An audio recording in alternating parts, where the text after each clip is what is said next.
But I got up out my bed because God blessed me. I didn't lose my eye and no broken bones. So I knew that it was meant for me to be here to talk to you today. What happened to a people who decided that it was far more important to die than to not be educated? What happened to a people who decided it was much easier to be hung by a tree than to be enslaved? What happened to the people who invented every major technology that we use today? What happened to a people who decided that it wasn't important for our children to speak English, to rule businesses, and to create and host our own Wall Street? What happened to the people whose legacy are doctors and lawyers and engineers, activists? What happened to a people who had the ability to move mountains, to go to the moon, to change the world, to create electricity? What happened to that people that we're now sitting here killing each other? What happened to us? What happened to us? What happened to our community where the village was all we were supposed to be about? What happened to the family who could talk to the person that was next door and tell their children to stop misbehaving? What happened to the place where we had our teachers teaching our children? What happened to the people who could sit in front of somebody else's house and hear the legacy of how every doctor and lawyer got on that street? What happened to the people who had businesses where we could go and get our ice cream? What happened to the people where we went to their dry cleaners? What happened to the people who had self-respect and dignity? What happened to the people who understood that they had a legacy to pass on to our children? I'm 63 years old. I have been to a counter that they would not serve me. I have been to a motel where my daddy had to walk away because they said no vacancy when his black behind walked up in there. And you want to sit and tell me that this is what we have reduced ourselves to nothing, where we kill each other? Who are we? God did not, God, whatever God you serve, did not lay this down for us. This is not what God has for us. This is not the mountain that we're supposed to climb. This is not the sum total of who we are. We should not be afraid to walk out the street. Who are these people who have guns in our neighborhoods, and why do we allow them to be?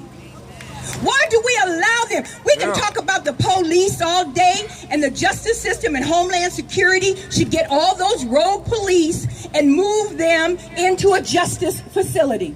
But we have for-profit prisons whose sole purpose is to make money on Wall Street.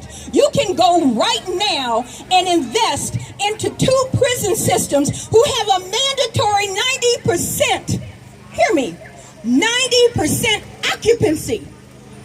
And all the people that are filling up those jails look like me. How dare you destroy this dream? How dare you allow this to happen? How dare you create this environment where this is all we have? Who do you think you are? I live on East Glanville Street, so you can't tell me I don't know. I don't know. I do know. I see people out there selling drugs. They should be running major corporations. Those are businesses. They're entrepreneurs. And why don't we support them? Because the businesses we have, we don't support. Brother Carlos was in here talking about our dollars. Apples and oranges just opened up and closed in 9 months, bringing food to our community. As a people, we need to think about who we are and whose we are. We need to think about every child, every male child, every female child, every grandmother, every teenager. You can talk millennium, Generation X, Generation Y, K, Boomer, whatever. We're destroying our community. And it's by design. It's by design. People don't want us to be successful. People don't want us to grow. People don't us to build. People don't want us to be educated. People don't want us to be a doctor. People don't want us to be a lawyer because they know that we're going to excel in whatever we do. Now, I'm praying for everybody out here. And I want everybody to go home and you find 5 people to change their lives. You take this message back. Because black people are bigger than what we are here today. We are not here because we're proud of who we are and what we've been doing. We got 300 people, over 300 people. Marcy and I were sitting on the station the other day, and from the time I got that first flyer, 299 people, we were already at 306 people dead. From Friday to Monday. That's absurd. That's absurd. And we say it's okay. And I'm going to tell you something else. You got an election, and all y'all that said our vote don't count, you're a lie. The devil's a liar. You get your butt down there and you register to vote. And you register everybody and their mama, minor child, anybody who can walk on a wheelchair with a crutch, however they can get there on a bicycle, I don't care. You need to get to that booth.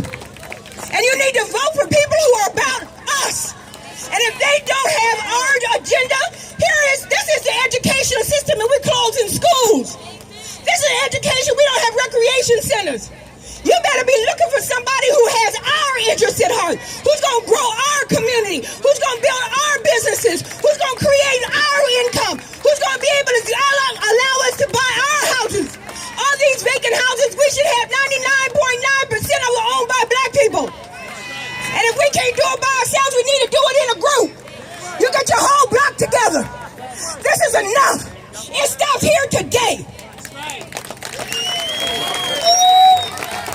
Thank you, thank you. The passion, I love it. Yes, sir. Listen, for all the little ones down here, if y'all can just be on your best behavior while all the speakers are talking, I'll definitely appreciate that, okay? I love y'all. All right, let's get it moving. Next brother we bring to the stage, he's definitely a public figure in the city. He's with 92Q. He's one of my mentors and my brothers, my family. I want y'all to give a warm welcome for DJ Quicksilver. Oh, yeah. There you go. Where you at? There you go. How everybody doing today, Baltimore? Hey. How's everybody doing, Baltimore? Before I even speak, and I'm going to try not to get emotional, mentally, I apologize because I'm not here right now. I'm mentally in my grandmother's hospital room. Yesterday, my grandmother was in a really bad car accident.